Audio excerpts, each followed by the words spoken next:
et nous invite à la simplicité. Que notre vie soit interdit, que notre nom soit interdit. Frères et sœurs, voyez comme Jésus nous conduit à l'essentiel.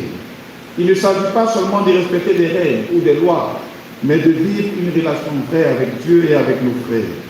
La loi devient alors une loi d'amour. Aimer assez pour ne pas laisser la colère nous détruire. Aimer assez pour respecter l'autre jusque dans son intimité. Aimer assez pour que nos paroles soient fiables et transparentes.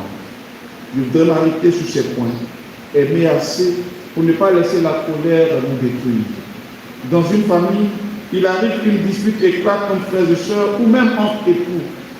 La colère peut nous pousser à des paroles blessantes qui laissent malheureusement des cicatrices indélébiles.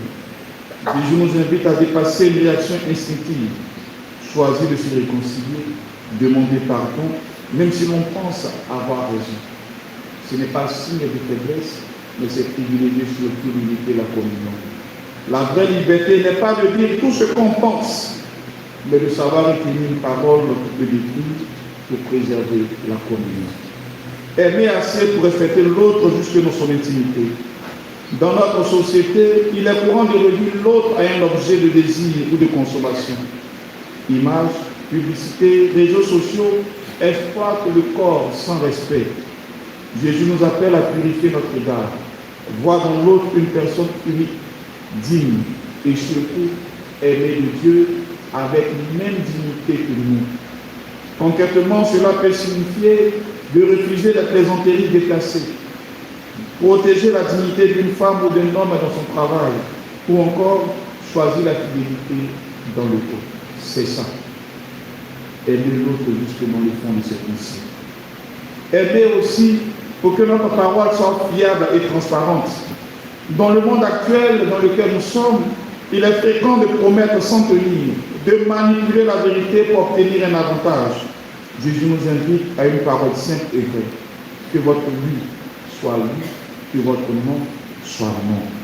Cela peut se traduire par la fidélité et un engagement pris, respecter une promesse faite à un ami, tenir une parole donnée à ses enfants, ou encore être honnête dans son travail, même si cela nous coûte.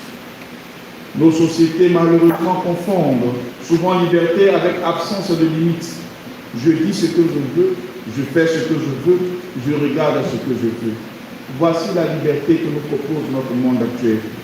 Mes frères et sœurs, cette liberté apparente finit toujours par blesser, par diviser ou par nous enfermer dans des vices pour lesquels pour sortir, c'est souvent difficile. La liberté selon l'Évangile est différente. Elle est orientée vers l'amour. Elle consiste à choisir ce qui construit, ce qui respecte, ce qui unit. C'est ici que la parole de Dieu en ce dimanche nous interpelle, surtout face à ce que le monde nous propose. Nos sociétés parlent beaucoup de liberté, mais souvent elles la réduisent à une autonomie absolue. Je fais ce que je veux, comme je veux, quand je veux, sans règles, sans restrictions, sans limite. Cette conception est séduisante, mais elle est très souvent trompeuse. Car une liberté sans vérité, une liberté sans responsabilité devient surtout une illusion. Elle conduit à l'individualisme, à l'égoïsme, à la rupture des liens. Elle finit par nous enfermer au lieu de nous libérer.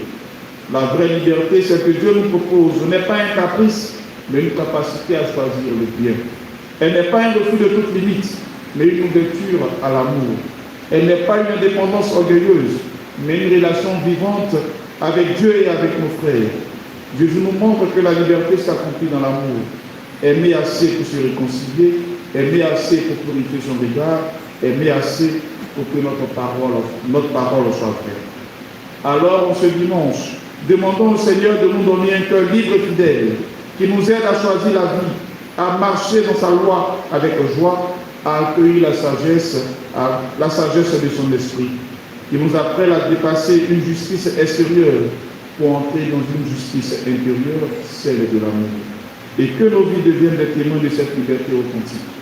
Des vies où la réconciliation est recherchée, où le regard est purifié, où la parole est vraie. Ainsi, nous serons vraiment des disciples du Christ, des artisans de paix et de lumière dans ce monde. Que Dieu nous y aide. Amen.